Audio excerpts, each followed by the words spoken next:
Hello and welcome to another Sacred Wisdom podcast with Chris Clifford, my co-host, me, Becky Parks, and grandmother Malara and Sue Simino. Lovely to see you all again. It's been a while. So I'll just hand over to Chris now. Okay, thanks, Becky. Hello, grandmother Malara and Sue. It's great to be together again, and it has been a while. So today we have a handful of topics that we may cover, including the energies of these times, working with one's spirit guides, and we may venture into serendipity and synchronicities and some related topics too. So we'll see where it goes today. And so with that said, I'm going to hand over to Grandmother Malara to start to talk about what's going on right now. Thanks, everyone. And it's just wonderful to be back. And I can't help but smile just to see everybody. You know, it's a lovely feeling to be back in my lounge room, talking to you all in your lounge rooms. So the energies of these times, I think I finished off on the last podcast by mentioning that they are indeed powerful. And I'll make the assumption that the people in Connecting Consciousness are aware of the changes, that there is a spiritual actually cleansing taking place and an opportunity to reboot or recalibrate yourself, an opportunity I understand in the next couple of weeks as we head towards the equinox, that there is an acceleration happening in terms of manifesting really what you want, but also clearing. So if we remember that our thoughts generate and our feelings materialize what it is that we're thinking, we actually, if we feel into that and we materialize it, we actually can bring through that which we most want to manifest, want to bring through. And actually, when I say that, you also need to be clearing your mind. So renovating your mind, recalibrating, so that you're not actually bringing through any debris in that effort. I guess the point is, if we clear our mind, our perceptions change, and our world changes. So spiritual hygiene is really important right now, and that means cleaning your mind, renovating your mind, so that you are clearer and well connected to the divine to bring through that which you most desire. But that's from these 2 weeks. That wasn't from a month ago, whenever it was I was last on the podcast. But the energies of these new times are huge. And, you know, we've not had this, well, it's said that we've not had this sort of energy before. It's new. It's new to us and to this skin suit. It's new to the planet, and it's a time where we really are needing to be masters of light, to really work with that light energy coming in, and I'm feeling to say, because of some of the things in my world happening, but also around the world, that truth is coming through, the frequencies of truth. There's no stopping it. The grandmothers say anything now not based on truth will crumble. So that frequency is definitely coming through. And whether that was from the 1st of March, I actually think it was before then, but it's ramping up. So such that this particular month of March, I understand, is a really big clearing. But it's that frequency. So let's bring that through for ourselves. A frequency of truth. What do we need to clean up so that we can thrive with the new energies, you know, with our new light bodies becoming? How does that sound? Pass on. I'll pass the baton. I'll pass the cup of tea to the next one. Yeah. Grandmother Laura, thank you for that opening and that wisdom. I would like to throw out a question to the group then. You talk about the importance of spiritual hygiene, which we have talked about before, and the importance of clearing your mind to be able to align with these energies and be open for something new. So I suspect that there's people out there thinking, well, how do I do that?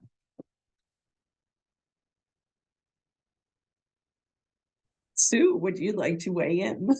Yes, but I'm probably not going to answer your question. I'm going to dovetail on something Grandmother Mulara said, because, we've come so far and we are going through a major transition. So it is new to us. And we haven't really, we underestimate how creative our minds are, how creative we are, how much power we have. I love the cleaning your mind, Grandmother Mulara, because as you suspend, there's so much out there that can take you into fear, but that's not what we should be focusing on, but really allowing new ideas, new possibilities, which is when you clear your mind and let divine inspiration dawn on you.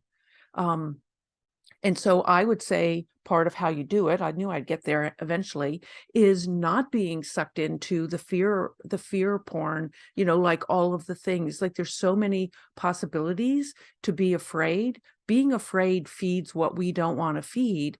If we can just lay that down and say, what are my choices?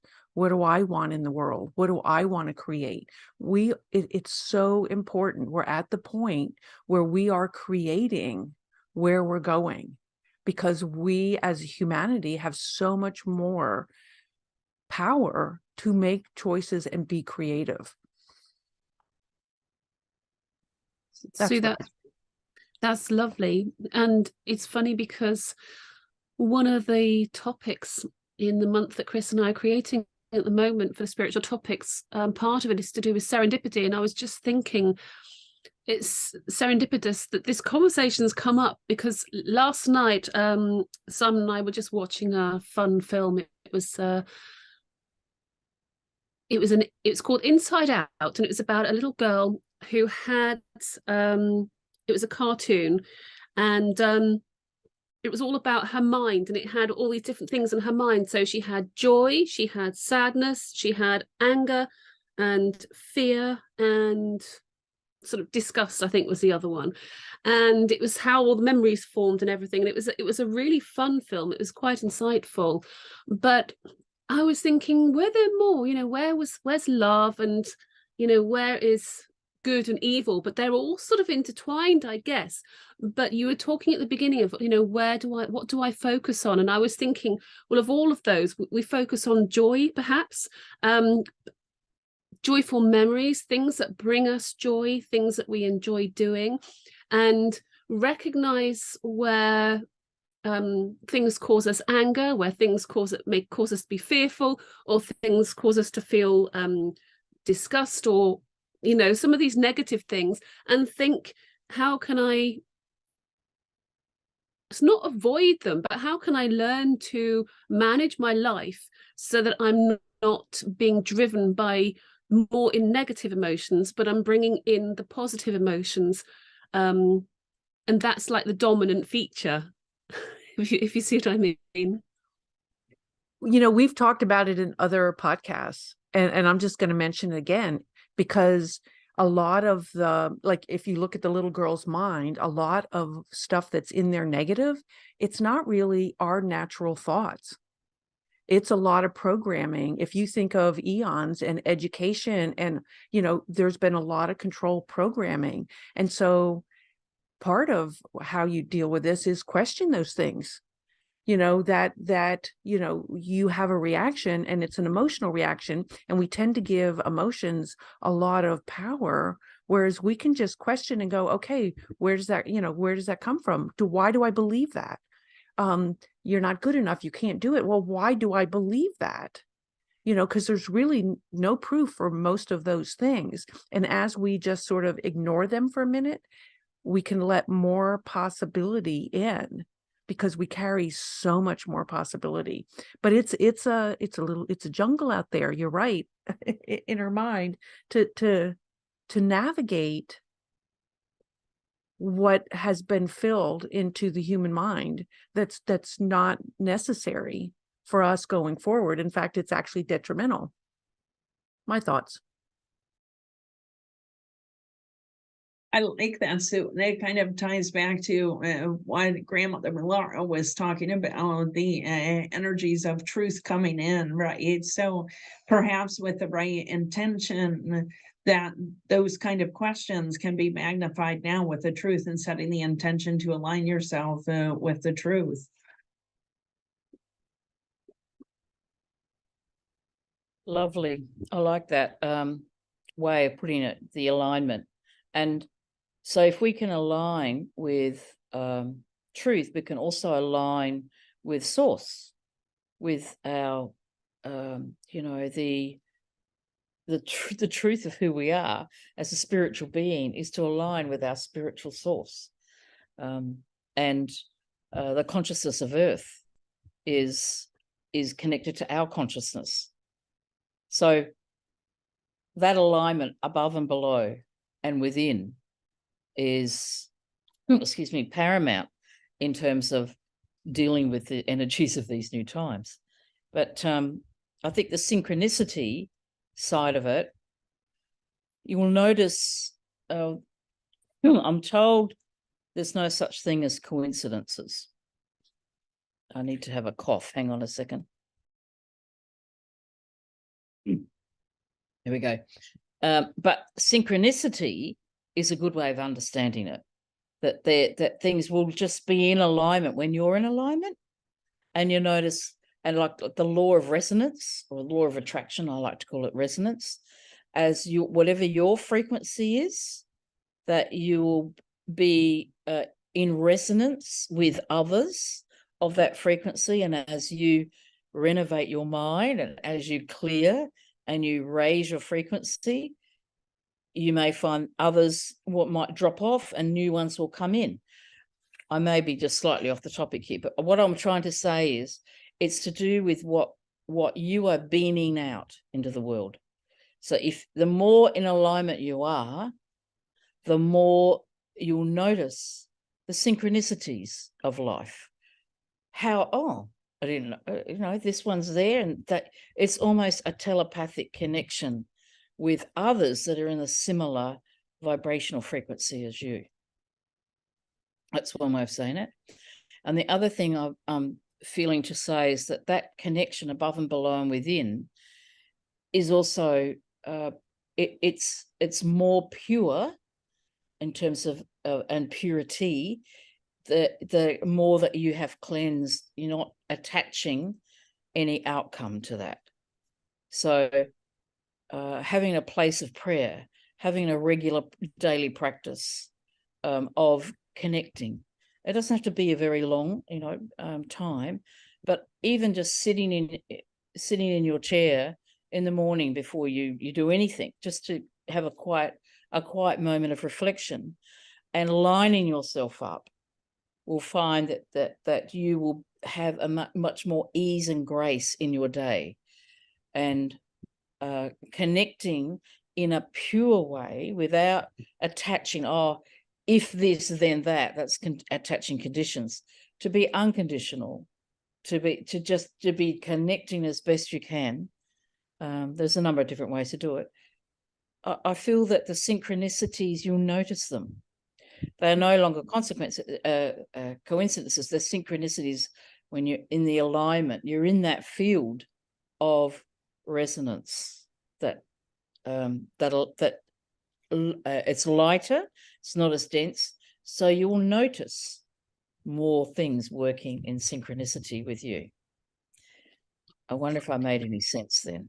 You did. Now, I was thinking that spirit guides come in here as well, and that's one of the topics of the conversation today, because when you are more in alignment with your higher self and Mother Earth, and more in tune with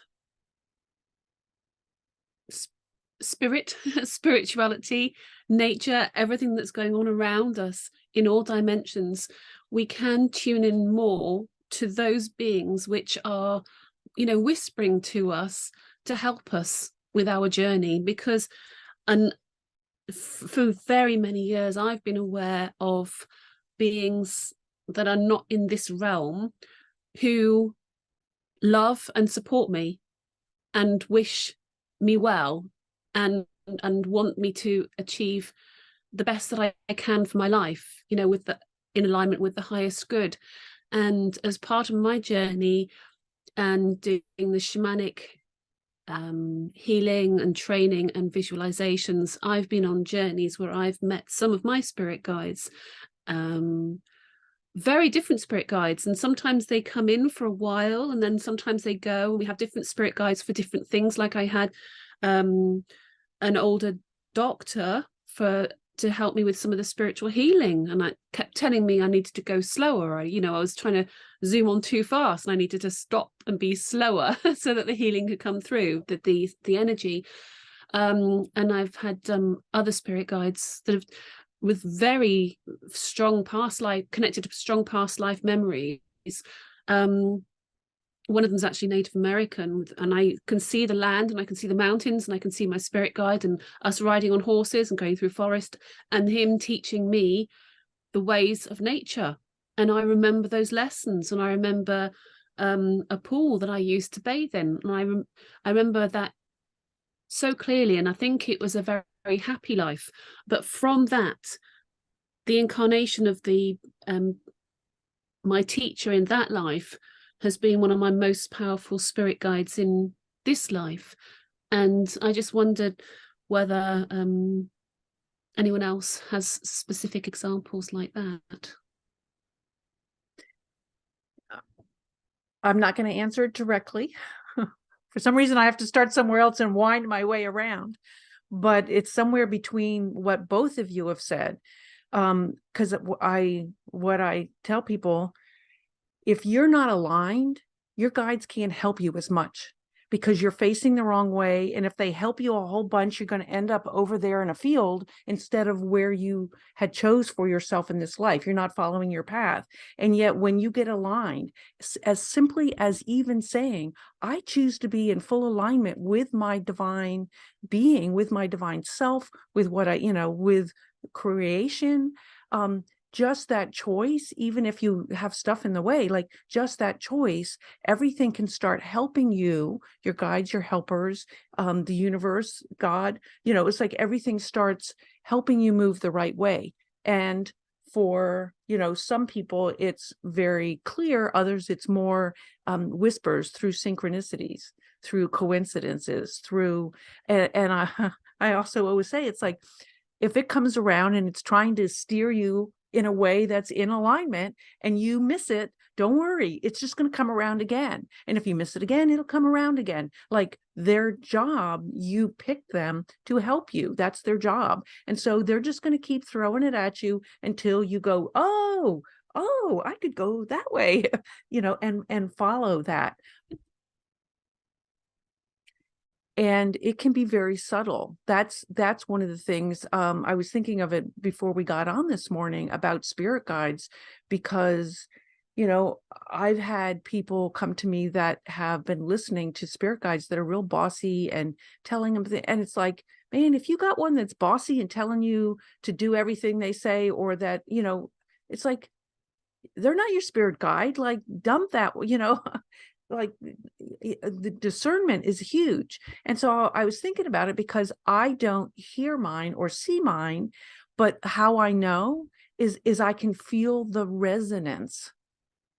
I can feel the resonance, like, because I can feel the resonance of being in alignment with the direction or the whatever that I'm meant to go. And that's how I discern. And we're not even going to get into, I can't hear them. So how do I know? Pardon my. Well, I could get into it, but I don't have to get into it. I'm going to do it. I'm going to do it just because I know there are people out there that think they're a rock. Okay. And this is for all you rock people out there. you probably are claircognizant.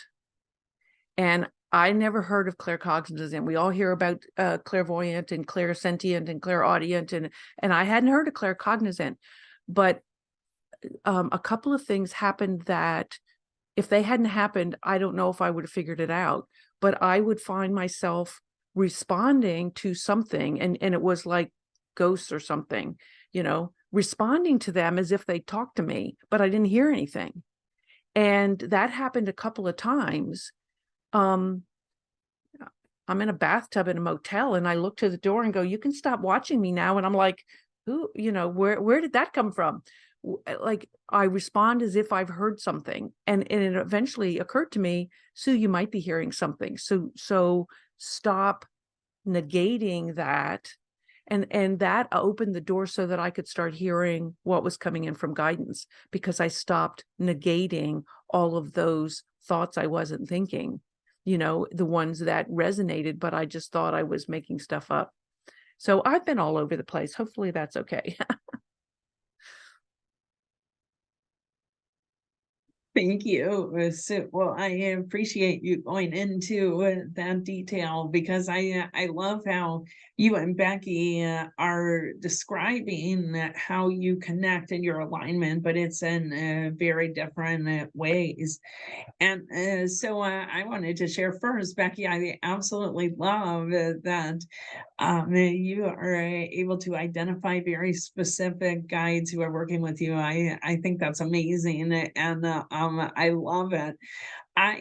For me, and I want to say to everyone who's listening too, I think it does take time, and it takes practice to feel what's right and what resonates. And for me, working with, I just called it my support team, because I think it's a mishmash of different angels and spirit guides, and obviously God's a piece of that, right? And star families. And usually I can't differentiate, although I have gotten to now. There's times where, like, I can tell there's a particular angel or archangel that I work with, and a particular star family, but usually it's like a group thing, but I can tell when I'm connected in that space. And I've gotten to a place, like I'd like to, and probably over time, have greater, be able to hear like whole sentences and paragraphs, and get a whole dissertation. But that's not what happens.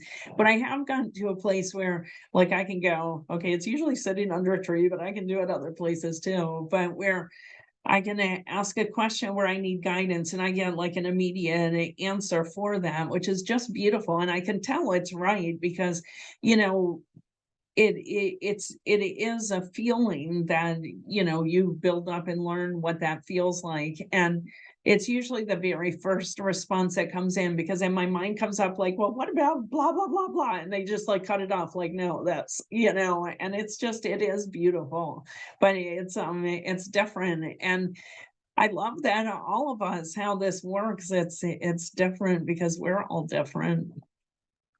Grandmother Mulara, you have, are your guides and helpers different from the grandmothers? I'd love to hear some about that, like the difference, how that is for you. All right. So, well, the boss ladies are the grandmothers. I must be in alignment with them.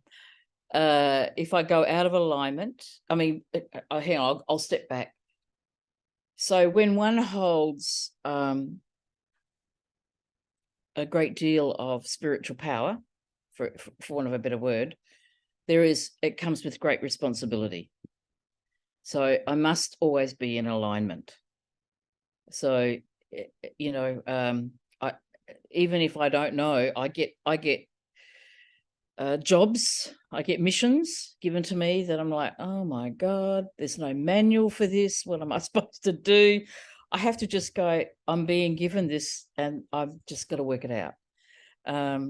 So there's that. So yes, the grandmothers are very much a part of who I am, because I'm one of them, actually. So that's the truth of it. But I'm thinking, there's a couple of things I wanted to say. One is we're in a holographic universe. So we're in a hologram, and nothing comes in a straight line. You won't get information linear. I get a bit of information over here. Oh, right, I've got that. Then I've got to piece it together with some piece of information over here, with someone might come up to me and say, I've got a message for you, blah, blah, blah, blah. Or I might do the same thing for someone else. And I go, oh, yeah, okay, that's the grandmother's getting the message to me. So I have that holographic way of piecing together. And at first it was very discombobulating. I can't even spell that word, so don't ask me. But it's like, it was all over the show. Now, if I'm given that piece, I know where that fit. I know where that goes. I know what that means. There's layers and layers and layers of it. So we're in a holographic universe. It's not going to come straight through. Secondly, we have totems. We work with totems here. So we do have different guides, different spirit guides. I work with the white whale. That's my dreaming. That's my dreaming track. That's my spiritual track, so to speak. And that's different to grandmothers. So it was a good question. And then so that's how I travel across the continent, through that dreaming track. That's probably I won't go any further into that, but that's the spirit line. And then there is the totems, and we can have up to sort of about 4 totems, but it's really depends on what Becky was saying earlier, what it is that you're working with, what are the challenges that you're working through right now, as to which guide might turn up. And for us, there might be, I had a dear sister, and my Adnamatna sister passed away last week, and 2 magpies came onto the fence. Yarn, yarn, yarn, yarn, yarn. And I'm like, ooh, that's different. They don't normally do that. What am I got to listen for? And they're letting me know that there's a message coming, and I'm to pay attention to it. And that message was, she doesn't have much longer, come. And so I did. I dropped everything and flew from Brisbane to Adelaide to see her before she passed. But that's another story, but I'm just using that as an example. Now, magpies aren't part of my totem, but I happened to notice the magpies, because normally there's kookaburras in my area. So it was unusual. So notice the synchronicity might be when things are in alignment, but also you notice when things are different and you go, well, there's something going on here. What am I being told? So we would have a totem. We use a totem as a way of learning our lessons in life. And the totem can be, a bird, an animal, a tree, a plant. I know someone whose totem is mycelium, another one whose totem is jellyfish. Obviously it's lovely to have the eagle and the this and the that, the beautiful big, but it doesn't always work that way. Sometimes we need to know, and to the lessons of the ant. Great patience, but carrying 9 times our weight, on our back, or that sort of thing. So they are our guides as well, and in a way they come from spirit. We know their family, and we just see which ones turn up to give us the lessons of that time. In terms of your own dreaming, your own guidance, that's who you are. So I am a white whale, white narwhal whale, actually, one with the big tooth, and that doesn't change. So that's who I am, my personal totem. So I will get a message depending on, I can call them in, but I also will get a sense of when I need to call in whale to assist me, or get some guidance about how I might navigate this particular thing, or just walk with me or swim with me, in this field, because sometimes I'm needing to go into a different consciousness field, different dimension to do my work. And that's like very watery. and the whale travels with me, or I travel with her in that space. So we could have a totem that's our family totem. We can have a totem that is our personal totem, and that's usually to do with who we are and what we're on about. There can be a totem that shows itself when we're born, and we could also have ones that come in and out, depending on what's happening. When I was initiated by Biome in the Biome cave, he's actually a small version. He's a willy wagtail, and it morphs into this gigantic wedge-tail eagle, the biggest eagle we have. So in the cave, that's how it's represented, how he is represented. And when I got blasted by him, it's like I became Biome. I became that wedge-tail eagle. So I can morph into that and see things that aren't necessarily in the 3D world. So working with spirit guides, you're asking an Indigenous woman, it's like we're working with it's not just, Archangel Michael kind of thing. We're actually working with actively with whatever the totem is that comes through. And I wanted to say actually too, when Sue was mentioning the clairs, it's really helpful if you know what your clair is. Everyone's got it. Everyone's got it. It might just be underdeveloped. You can develop it. Whether you're clairsentient or clairaudient, these are real. But the message for those who are hearing something that's telling them what not to do, or it's aggressive, or telling them what to do, actually, full stop, which is what I think Becky brought that up earlier. They're not your spirit guides. They are beings in the astral plane who are naughty, who are manipulating you, and there's a heck of a lot of them. And I just wanted to bring in a tool that I got taught, how to check if what you're hearing is actually correct, all right? And it's really simple.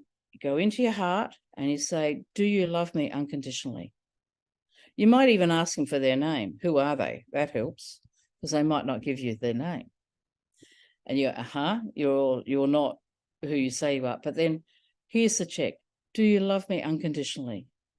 And if they're still yabbering away, ask a second time. By then, if they're not real in terms of your spirit, your true spirit guide, they will have gone away. If they're still there, ask a third time. By then they would have gone. All right, that's the law, the spiritual law. Ask 3 times, and that's a really good way to check. It's the unconditional love check. Another thought I had was to ask for a sign. Is this? I'm not sure. Is this? I'm feeling. Don't get out of your head. I'm feeling that this Native American chief here, this guide here, is a spirit guide. Am I just making that up? Please give me a sign if this is true. Some sort of sign. And that's kind of a law of reciprocity, a law of correspondence, that if it is actually a truth, there will be some form of sign. And I know somebody who who went on a day's trip and said, I really want to know if my spirit guide went on a day's trip, I'm going to ask for a sign. And when she came back at the end of the day, I was looking after her dog when she went away. She said, I'm not sure if it really cleared up, but a sign hit me. I went, what? You said, yeah, this sign actually hit her. I went, do you remember you asked for a sign? How much more obvious could it be than being hit by a sign? Anyway, I'll hand back to you. Thank you, Grandmother Malara. I just wanted to dip in here. I mean, I completely agree with everything you said. It was Sue who talked about, the voice on the shoulder. If it's sort of, telling you what to do or negative, then absolutely. If it's not in alignment with your higher self and not for your highest good, as you said, Grandmother Malara, and saying it 3 times, are you, working with me for my highest good? They can't keep it up. They have to sort of fall back. So that's a really good test. What you call totem animals, other shamanic traditions may call power animals, and that's something that I work with as well. So in one of the traditions, I think it might be the Celtic, they had it, or the Scandinavian, they have different realms. So they had the upper realm and the middle realm and the lower realm. And I went on a journey to find out my power animals in each of those realms, and that was just absolutely wonderful. And what was interesting was that the one in my upper realm and lower realm have stayed the same now for decades, but the one in the middle realm, after a little while, changed. So that was interesting. I was expecting, I remember once going on a journey and expecting to find my power animal for the middle realm, and it wasn't there. And then this another young power animal sort of crept into the clearing. I went, oh, hello. And anyway, as time went on, this power animal actually grew up to a fully grown adult. So it really interesting how that happened. It wasn't something that I was like, that I consciously manufactured. It was something that just appeared and happened, which was quite beautiful, really. Something else I was going to say along this. Oh yes, reading the signs as well. So animals and plants, as you said, can come in as signs, and that's another thing, is learning to read the signs. And you can do that in a, it doesn't have to be in nature, it can also be in a city, but different animals can have different meanings, but you don't actually have to learn that, because as you said, Grandmother Malara, you just notice it. And it's all about synchronicity, is all about noticing things that you might have just passed by before. So it's recognizing that something might be a sign or a symbol, and then looking at it and thinking, what could be the message here? And you might not get it straight away. It might come to you a few hours later. Oh, that was the message. Oh, okay. So, but that's the ways of, it's called the ways of the weird, spelled W-Y-R-D, the ways of the weird. We're all interconnected. We're interconnected with a web of life. And I'm not talking about the World Wide Web internet. I'm talking about just the web of life, where everything is connected on every level. And so that everything that comes into our life is there for a reason, whatever that is. And then maybe going on into another topic is, are things fate, predestined, meant to happen? Or can we change the outcome of things? Can we co-create, create? So that's an age-old question, really, is how much of this is just meant to be, and how much of this is, well, we can create and manifest what we desire and what we choose. I'm just throwing that out there now, because I know I've got my thoughts on this, of course. Yeah. Okay. I will get there. I love the pieces thing, Grandmother Malara. I collected pieces for decades, but I didn't know where they all went. I just collected them. And then one day it all just went whoomp into the work I do now. But I find now, when I am given a piece, I can feel, and it's a frequency thing, it's a resonance thing. It's like, oh, that's a piece of my puzzle. I'm going to carry this around till I see where it goes. For the rocks, when I ask for a sign, give me a sign. I want a sign, but I want it so obvious that I cannot miss it, because I was missing lots of things, and I'm shocked at some of the signs, because they are undeniable. Oh, I'm being called to Tasmania. Should I go? And now I actually, it was New Zealand. I'm called to New Zealand. Should I go? And I go down into the little town in Nepal where there's nobody, a couple of Europeans, somebody walks in just from New Zealand. It's like, okay, I'll take that as a sign. It happened twice, like unbelievable things you can't argue with. But I want to drop little hints for some people out there, because we don't all have the same path or experience. Like, so I carried all those pieces for decades. I didn't even know they were pieces. When I finally, everything came together and I knew what I was here for, I look back at my life and I was trained the whole way. I was picking up pieces the entire way. So I know a lot of people out there don't know, what's my path? What's my path? You're on it.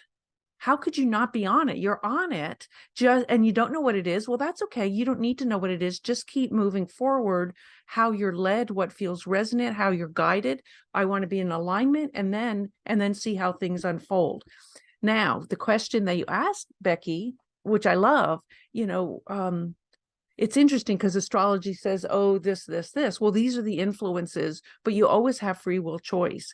And there's a thing everybody says is, oh, it's perfect. Everything's perfect. And yes. And, you can go easy or you can go hard. Like, there are times in my life where I could have followed the signs easy, but instead I took years going and learning that lesson. And then I came back to where I was meant to be, but I didn't have to, that was a detour I didn't have to make. And so, was that perfect? Well, it was, because I was too, I wasn't aware enough, but did I have to go through all of that? Well, no, I didn't really, I didn't really, I could have gone more direct. There is, you at the highest, you, before you come in here, you make choices for what you're going to do here. Your soul choices, I don't think you get to override. And so that whole idea, predestined or not, well, it's not that, it was you choosing. You chose for yourself. And so I don't know that you get to override that. If you had some big decisions, like how you navigate the little stuff is one thing, but I don't know that you get to override your major soul choices, because when you get back out there, you're going to go, oh, damn, I missed it again. So my thoughts. Anybody else? So I keep thinking about this meme that I saw where this person's going like, oh, I think I signed up for like the wrong Earth plan here or something. And for some reason, I keep thinking about that, because I'm sure we've all thought that at a time or another. So I like what you said, Sue, about the soul choices that we make before we come here, because I think that we all come here with a specific mission, and that mission may not be anything that we think about in 3D, right? It may be things like we're here to hold light or whatever it is, but not, we're also programmed to think about, okay, I need to do stuff and I need to accomplish stuff. And so it may have nothing to do with that. But so I think we all come with our unique missions and maybe specific experiences that we want to have for whatever reason while we're here. But like the how we go about it is up to us. And so, Sue, for your example, like you're going down a path and you go this way. Well, maybe you went this way to gather experiences that help you, and then you circle back over here. So I think it's a combination, and I don't know if I like the word. And it's funny because Becky and I've been talking about this for our next spiritual topic. I don't know if I love the word predestined, because it sounds like, okay, it's given to you and you have no choices. And I don't believe that, but I think there's some kind of, that we do sign up for certain things when we come here. So maybe there's a little bit of a combination. And also thinking about not just the personal journey, because that's what we talk about most of all, but thinking about the world. So much is going on in the world right now, and it's clear that we are in difficult or unusual or perhaps apocalyptic times where so much is going on, so many changes. An old system is breaking down and truth is starting to shine through the cracks. And, we can see the end of an old world and the beginning of a new world, those of us who are on this path. And I mean, I feel that we were all here at this time to bear witness to this and to play our parts in it. And in some cases, that is predetermined, that is fate, but how we do things on the minute level, on the everyday detail level, that's different. And as Sue said, you know, we could do something the quick route, or we could do it the slow route, but we get there eventually, but we have to we take the route that we take. But I still feel that we're part of a bigger plan. And obviously, you know, many would say God's plan, and that's something that, you know, God or source, the creator, something that I would agree with, but we're all here to play our role. And, you know, I feel to help humanity, support humanity waking up, and everyone has their own unique gifts. And as Chris said, you know, some of us are here to do things, to actively do things. And some of us are here to just be. The energy, the frequency, the vibration is enough to help support or activate, or whatever it is, other people around them or humanity as a whole. Because we don't see the results of our actions all the time. And we don't feel the results of our actions all the time. And that's something that we ought to be very mindful of, because we go through life and we just think, you know, you can go through life not very consciously and just, you know, get on with it, your daily tasks and chores, and, you know, talk to the people you meant to talk to and just get on with things. But if we did it at a more conscious, deeper level, being really fully mindful of every action to, or every reaction to our reaction, then I think that everyone could consciously improve their environment around them, just at an energetic level. And I don't know, I feel that we have the opportunity to do this more than perhaps in the past. Certainly with the advent of social media and the World Wide Web, where we can online, where we can put out our thoughts, our ideas, our energies to help influence others. So I went on a big rambling circle there, but it fits in. We're on a personal journey, but right now our personal journeys are vitally important, I feel, to humanity as a whole. I totally agree with you. I absolutely think tons of us have come in at this time and place to really assist the planet. And sometimes that assistance looks like just, it's funny because spirit from out there can't affect the world because we have free will in here. So it's like we had to come down and hunker down in our humanity and work through it from a human perspective. And that looks like dealing with the emotions and dealing with the traumas and dealing with, and as we clear ourselves and clean ourselves up for ourselves so that we're more whole, it affects the whole human collective. And I believe there's like a millennia of us down here raising the whole human collective by the choices we make. I just want to propose one thing. Is it predetermined or is it choice at a higher level? Because I think even what looks like it's predetermined, or, you know, like, yeah, God said, will you go do this, or source or whatever, and we said yes, like it's not done against our will. At some level our will agree to what's happening. We just don't like it down in here and feel like it's being impressed upon us. And I'm just going, well, I think how many people have you met that said, yeah, they remember the point where they took on more than, and everything was saying, no, don't take on that much, it's going to be too hard, and they do it anyway. So Grandmother Melara, what do you have to say on the subject? I was just debating whether to give you an example. Maybe I'll give you the example, because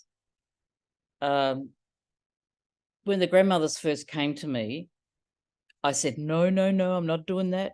I'm not doing that. And it took them 10 years to finally strip everything off me.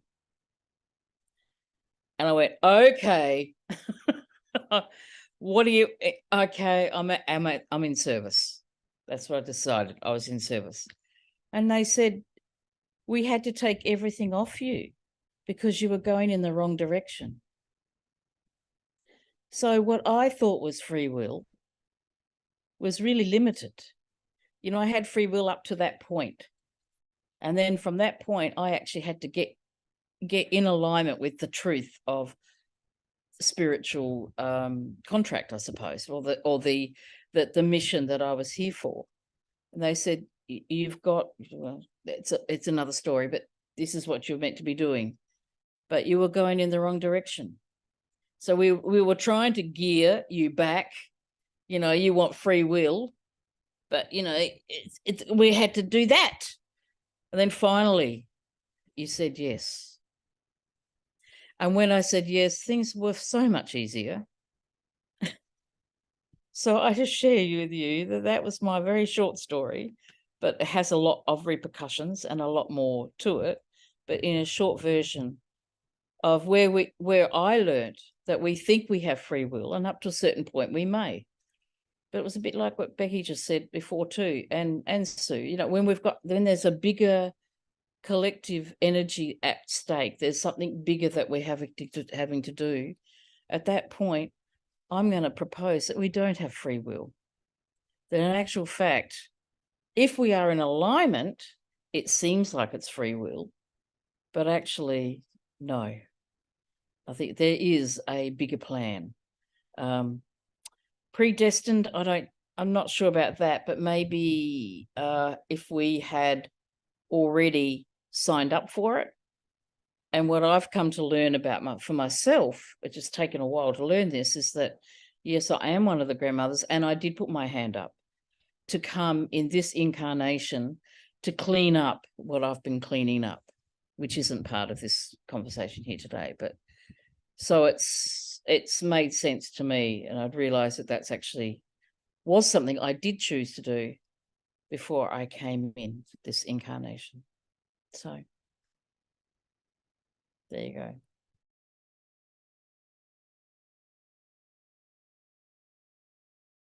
So I think we've been going for about an hour here, and that could be a good wrap to this conversation, unless anyone has some final thoughts here. We've talked about a lot of different things, but they've all been very connected too. I just want to say,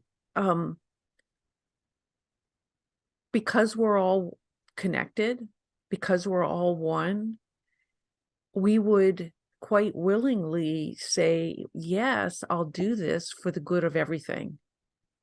You know, and it's choice and not choice. Like, of course we would, because we're part of the whole. Mm-hmm. You know, it just seems like a natural thing. It's when I wasn't following what I was supposed to do, I went through 3 years of being really sick. I didn't have everything taken. Well, I guess I had everything taken off of me until I went, oh, okay, you know, get with the picture.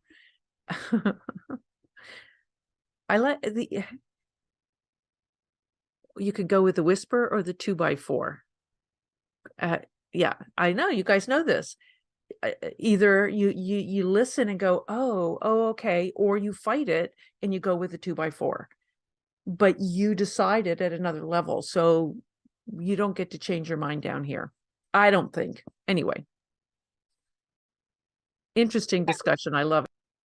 For sure. And I love the 2x4 example, because we're all smiling and nodding. I think we've all experienced the ease and grace path, and we've all experienced the 2x4 too. And maybe we need the 2x4 to show us the contrast between when you listen and you have this ease and grace, and when you don't, here's the difficult path, right? I was wanting to just add as well, Sue, that you were talking about just now, it reminded me of, you know, service to self service to others or service to all. I think people who really understand it's not a case of service to others being the best, it's service to all, because you've got to include everyone in the big picture when you understand that you are all connected. I totally agree. And it doesn't exclude us. Yeah. But not in a service to self. It's not a focus on, oh, how do I make me better? Well, it is in some regards, because heal yourself, clear yourself. And in some ways that's service, but that also allows you to be a fully operating part of the wholeness and holding of the whole, part of the one. It blesses everything. Interesting. I love. Beautiful. I agree.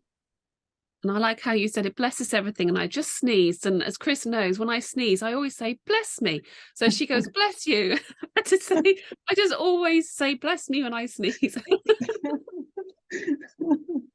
Okay. Yeah. Well, thank you all for another great discussion. That's a good ending. So we'll say blessings to everyone who's watching too. Thank you.